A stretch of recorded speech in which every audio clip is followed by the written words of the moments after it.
আসসালামু আলাইকুম ওয়া রাহমাতুল্লাহ।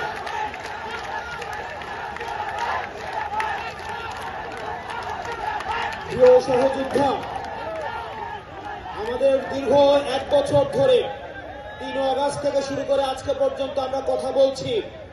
এখন আমাদের কাজ করার সময়। আমাদের আহ্বায়ক এবং সদস্য সচিব তাদের পরবর্তী বক্তব্যে আমাদের প্রয়োজনীয় দিক নির্দেশনা দিবেন। আমরা সে অনুযায়ী পরবর্তী বাংলাদেশ বিনির্মাণ করব। আমি শুধু একটা জিনিসই আপনাদেরকে প্রতিশ্রুতি দিচ্ছি এবং আশ্বস্ত করছি, এইখানে আমার যারা কর্মী রয়েছেন, নেতা রয়েছেন, আমরা আপনাদেরকে প্রতিশ্রুতি দিচ্ছি, কেউ যদি ভয় দেখায়, কেউ যদি হুমকি দেয়, আপনারা পিছু হটবেন না। আমরা জানি এলাকায় এলাকায় আপনাদেরকে বাধা দেওয়া হচ্ছে, এনসিপির কর্মীদেরকে বাধা দেওয়া হচ্ছে।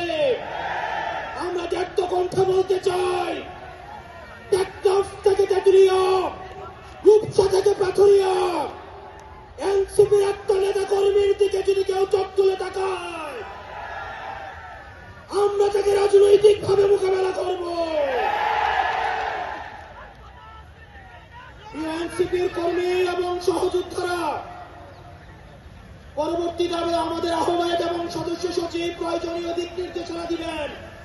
আমাদের যদি জীবনও চলে যায়, আমরা তাদের দিক নির্দেশনা বাস্তবায়ন করব। ইনকিলাব।